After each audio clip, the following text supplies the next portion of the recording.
Question number 1, দুটি জোড় সংখ্যা হলো, দেখো এটা বিজোড় সংখ্যার দল, এটা একটা বিজোড় একটা জোড়, এটা একটা জোড় একটা বিজোড়, এটা দুটোই হচ্ছে জোড় সংখ্যার দল। তাহলে উত্তর হবে কোনটা? ঘয়েরটা। 2 দাগের দুটি বিজোড় সংখ্যা হলো, দেখো এটা একটা বিজোড় একটা জোড়, জোড় বিজোড় বিজোড় বিজোড়, তার মানে এই উত্তরটা চাইছে, অর্থাৎ উত্তর হবে গয়েরটা। 3 দাগ, 7 অঙ্কের সবচেয়ে ছোট সংখ্যা কোনটা? দেখো 1 2 3 4 5 6 7, এটাই হচ্ছে 7 অঙ্কের সবচেয়ে ছোট সংখ্যা। বাকিগুলো দেখে নাও, 1 2 3 4 5 6 7 8, এটা 8 অঙ্কের সংখ্যা। 1 2 3 4, এটা 4 অঙ্কের সংখ্যা। 1 2 3 4 5 6 7 8 9, এটা 9 অঙ্কের সংখ্যা, অর্থাৎ উত্তর হলো কয়েকটা। কোশ্চেন নম্বর 4, 8397 সংখ্যার 9-এর স্থানীয় মান কত? দেখো 9টা কোন স্থানে আছে? দশক স্থানে আছে, অর্থাৎ স্থানীয় মান কত হবে? 90, অর্থাৎ উত্তর হবে ক্ষয়েরটা। কোশ্চেন নম্বর 5, 3789 সংখ্যার 8-এর স্থানীয় মান কোনটা হবে? দেখে নাও 8-এর স্থান কোনটা? দশক স্থানে 8 আছে, অর্থাৎ স্থানীয় মান হবে 80, অর্থাৎ ক্ষয়ের উত্তর। কোশ্চেন নম্বর 6, এককের অঙ্কের স্থানীয় ও প্রকৃত মান কত? দেখো এককের অঙ্কের স্থানীয় মান যেটা হয় সেটাই প্রকৃত মান হয়, অর্থাৎ উত্তর হবে সমান। কয়েকটা? কোশ্চেন নম্বর 7, 527 সংখ্যার স্থানীয় মান অনুসারে লিখতে বলেছে। 527কে স্থানীয় মান অনুসারে লিখতে হবে। দেখে নাও, 5 মানে হচ্ছে 500, 2 মানে হচ্ছে 20, আর 7, তাহলে কত হবে? 500 যুক্ত 20 যুক্ত 7, অর্থাৎ উত্তর হবে কোনটা? ঘয়েরটা। কোশ্চেন নম্বর 8, গুণ্য গুণিতক গুণক সমান কোনটা হবে? গুণ্য গুণক গুণফল গুণশেষ, আমরা জানি এক্ষেত্রে গুণ্য গুণিতক গুণক মানে হচ্ছে গুণফল, অর্থাৎ গয়ের উত্তর। কোশ্চেন নম্বর 9, ভাগ প্রক্রিয়া ড্যাশের বিপরীতে। দেখো এক্ষেত্রে উত্তরটা ভুল দেওয়া আছে, কারণ ভাগ প্রক্রিয়া হচ্ছে গুণের বিপরীতে, অর্থাৎ গয়ের উত্তরটা হবে। কোশ্চেন নম্বর 10, যোগের সংক্ষিপ্ত রূপ কি? যোগ বিয়োগ গুণ ভাগ। এক্ষেত্রে তোমরা সকলেই জানো যে আমরা বারবার যোগ না করে কি করি? গুণ করি, অর্থাৎ যোগের সংক্ষিপ্ত রূপ কোনটা? গুণ, অর্থাৎ গয়ের উত্তরটা। কোশ্চেন নম্বর 11, যোগের সংক্ষিপ্ত রূপ কি? দেখো কোনটা হবে? বারবার যোগ না করে আমরা কি করছি? গুণ করছি, অর্থাৎ উত্তর হবে গয়েরটা। একই কোশ্চেন দুবার দেওয়া হয়ে গেছে। কোশ্চেন নম্বর 12, ভাজক গণিত ভাগফল যুক্ত ভাগশেষ সমান কি জানি আমরা? ভাজ্য জানি, অর্থাৎ উত্তর হবে ঘ, ভাজ্য। কোশ্চেন নম্বর 13, কোন সংখ্যার গণিতকের সংখ্যা, দেখো কোন সংখ্যার গণিতকের সংখ্যা কি হয়? অসীম হয়, তাহলে সেক্ষেত্রে উত্তর কোনটা হবে? ঘ, অসীম। কোশ্চেন নম্বর 14, শূন্য এর গুণিতক সংখ্যা। দেখো শূন্য কি করছে? একটা সংখ্যা যার একটাই গুণিতক, সেটা হচ্ছে শূন্য নিজেই, অর্থাৎ কোনো সংখ্যাকে শূন্য দিয়ে গুণ করলে কি হবে? সেটা শূন্যই হবে, তাই শূন্যর গুণিতক কতগুলো হবে? একটাই হবে, উত্তর হবে ক। কোশ্চেন নম্বর 15, এক ও সেই সংখ্যা দ্বারা বিভাজ্য হলে সংখ্যাটি কি হবে? মৌলিক, যৌগিক, জোড়, বিজোড়। তোমরা সকলেই জানো যে মৌলিক সংখ্যা কাকে বলে? যে সংখ্যাকে এক এবং সেই সংখ্যা দ্বারা ভাগ করা যায়, অন্য কোনো সংখ্যা দিয়ে ভাগ করা যায় না। তাই এক্ষেত্রে এক ও সেই সংখ্যা দ্বারা বিভাজ্য কোন সংখ্যাটা হবে? মৌলিক সংখ্যা, অর্থাৎ কয়ের উত্তরটা। কোশ্চেন নম্বর 16, একটি যৌগিক সংখ্যার কমপক্ষে কয়টি উৎপাদক থাকবে? দেখো যে সংখ্যার কমপক্ষে 3টি উৎপাদক থাকে তাকে যৌগিক সংখ্যা বলে, অর্থাৎ উত্তর হবে গয়েরটা 3। কোশ্চেন নম্বর 17, কোন সংখ্যাটি মৌলিক নয় যৌগিক নয়? এটা সকলেই জানো, এক হচ্ছে এমন একটা সংখ্যা যেটা মৌলিক নয় যৌগিক নয়, অর্থাৎ উত্তর হবে ক। কোশ্চেন নম্বর 18, কোন সংখ্যাটি যুগ্ম এবং মৌলিক? দেখো সমস্ত মৌলিক সংখ্যাই সাধারণত যুগ্ম হয়, একমাত্র 2 ছাড়া। তাহলে 2 হচ্ছে এমন একটা মৌলিক সংখ্যা যেটা যুগ্ম, অর্থাৎ ক্ষয়ের উত্তর। কোশ্চেন নম্বর 19, দুটি পরস্পর মৌলিক সংখ্যার গসাগু সবসময় হবে কি হবে? দুটি পরস্পর মৌলিক সংখ্যার গসাগু সবসময় 1 হবে, অর্থাৎ কয়ের উত্তরটা। কোশ্চেন নম্বর 20, দুটি সংখ্যার লসাগু গণিত গসাগু উহাদের কি হয়? এটা সকলেই জানো যে দুটি সংখ্যার লসাগু গণিত গসাগু সমান সংখ্যা দুটির গুণফল, অর্থাৎ এই জায়গাটা গুণফল কথাটা বসবে, তাহলে উত্তর হবে গয়েরটা। কোশ্চেন নম্বর 21, দুটি সংখ্যার লসাগু এবং গসাগু একই হবে, সংখ্যা দুটি কি হলে? দেখো সংখ্যা দুটি সমান হলে তাদের লসাগু এবং গসাগু একই হবে। কোশ্চেন নম্বর 22, 7/5 তাহলে কি হচ্ছে, কোনো সংখ্যাকে, কোনো জিনিসকে আমরা 7 ভাগ করলাম, তার 5 ভাগ নিলাম, তাহলে সেক্ষেত্রে উত্তর কত হবে, ওপরে লব 5 হবে, হর 7 হবে। তাহলে কোন উত্তরটা হচ্ছে, ক্ষয়ের উত্তরটা।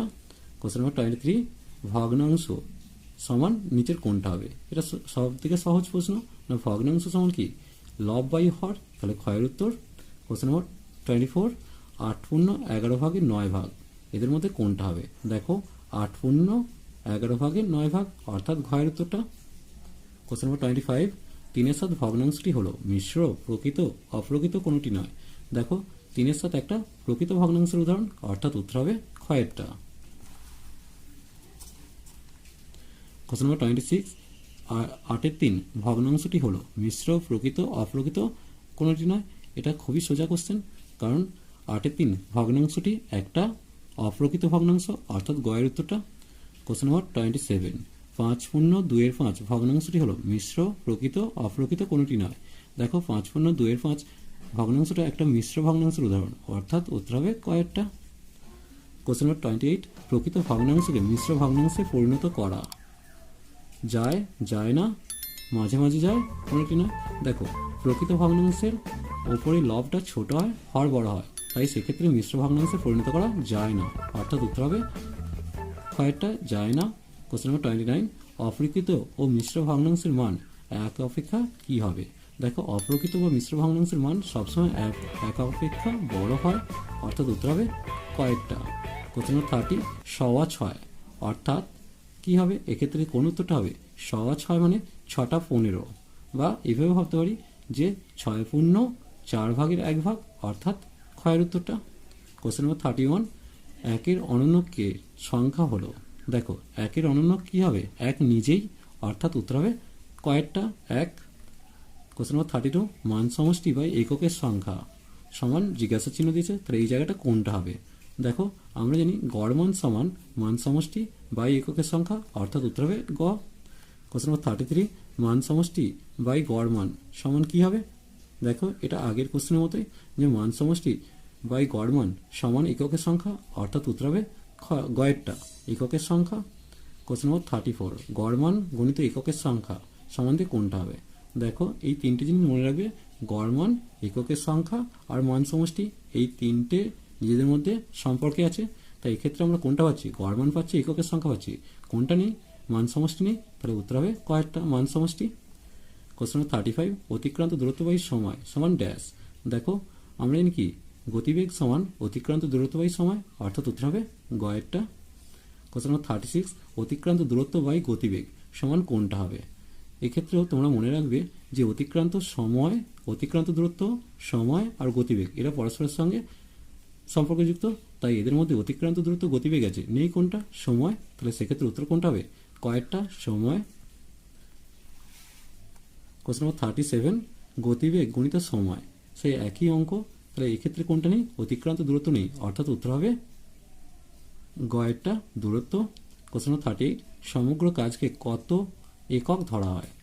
এটা সব থেকে না, যেখানেই কোনো মান দেওয়া থাকে না সেক্ষেত্রে আমরা ধরে নিই সমগ্র কাজ সমান এক অংশ, অর্থাৎ উত্তর হবে কয়েকটা, এক। কোশ্চেন নাম্বার 39, ওজন পরিমাপের মূল একক ধরা হয়, উত্তর হবে ওজন একক। ওজন পরিমাপের মূল একক কোনটা?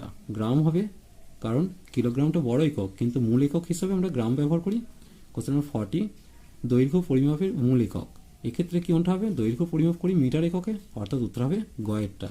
কোশ্চেন নাম্বার 41, 1 কুইন্টাল সমান কত কিলোগ্রাম? এটা খুবই সোজা, 1 কুইন্টাল সমান 100 কিলোগ্রাম, অর্থাৎ ক্ষয়ের উত্তরটা।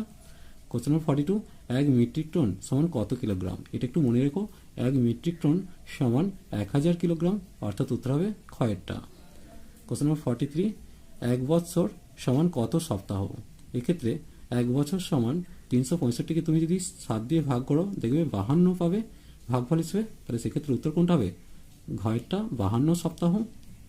কোশ্চেন নাম্বার 44, 4 দ্বারা বিভাজ্য ইংরেজি সালকে কি বলে? দেখো কোনো বছর লিপ ইয়ার জানতে গেলে আমরা 4 দিয়ে ভাগ করি, বা অধিবর্ষ জানতে গেলে, তাহলে সেক্ষেত্রে 4 দিয়ে বিভাজ্য যে সংখ্যাটা হবে, যে সালটা হবে ইংরেজি, সেটাই হবে লিপ ইয়ার, অর্থাৎ উত্তর হবে গয়েরটা, leap year. Question number 45, leap ইয়ারের বৎসর কত দিনের হয়? সাধারণত লিপ ইয়ারের বৎসর 366 দিনের হয়, কারণ সেক্ষেত্রে ফেব্রুয়ারি মাসে 28 দিনের পরিবর্তে 29 দিন হয়, আর বছরে 366 দিন হয়। তাহলে উত্তর হবে গয়েরটা। কোশ্চেন 46, লিপ ইয়ারে ফেব্রুয়ারি মাস কত দিনের? এর উত্তরটা আমি আগের প্রশ্নেই বলে দিয়েছি। লিপ ইয়ারে ফেব্রুয়ারি মাসের দিন সংখ্যা হয় 28 থেকে। এর উত্তরটা আমি কোশ্চেন নাম্বার 46, লিপ ইয়ারে ফেব্রুয়ারি মাসের দিন সংখ্যা কত? দেখো এর উত্তরটা হবে 29, কারণ এর আগের প্রশ্নেই সমাধান করতে গিয়ে আমি তোমাদের বলে দিয়েছি। কোশ্চেন নাম্বার 47, বিন্দুর অবস্থান আছে কিন্তু কোনো ড্যাশ নেই। দেখো বিন্দুর অবস্থান আছে কিন্তু কোনো মাত্রা নেই, অর্থাৎ উত্তর হবে ঘয়েরটা। কোশ্চেন নাম্বার 48, একটি বিন্দুতে কয়টি সরলরেখা টানা যায়? দেখো একটা বিন্দুতে অসংখ্য সরলরেখা টানা যায়, তাহলে এক্ষেত্রে উত্তর হলো ঘয়েরটা। কোশ্চেন নাম্বার 49, দুটি বিন্দু দিয়ে কটি সরলরেখা টানা যায়? দেখো দুটি বিন্দু দিয়ে একটি সরলরেখা টানা যায়। এক্ষেত্রে দুটো প্রশ্ন একটু মনে রাখবে, একটা বিন্দু দিয়ে অসংখ্য সরলরেখা টানা যায় আর দুটি বিন্দু দিয়ে একটি সরলরেখা টানা যায়, তাহলে এক্ষেত্রে উত্তর কোনটা হলো? কয়েকটা। কোশ্চেন নাম্বার 50, ঘনবস্তু যে তল মসৃণ তাকে বলে ড্যাশ। ঘনবস্তু যে তল মসৃণ তাকে বলে সমতল, অর্থাৎ উত্তর হবে কয়েকটা। আজ এই পর্যন্তই। নেক্সট ভিডিও নিয়ে খুব তাড়াতাড়ি আসছি। ভিডিওটি ভালো লাগলে লাইক, শেয়ার ও কমেন্ট করো। পারলে চ্যানেলটিকে সাবস্ক্রাইব করে নিও।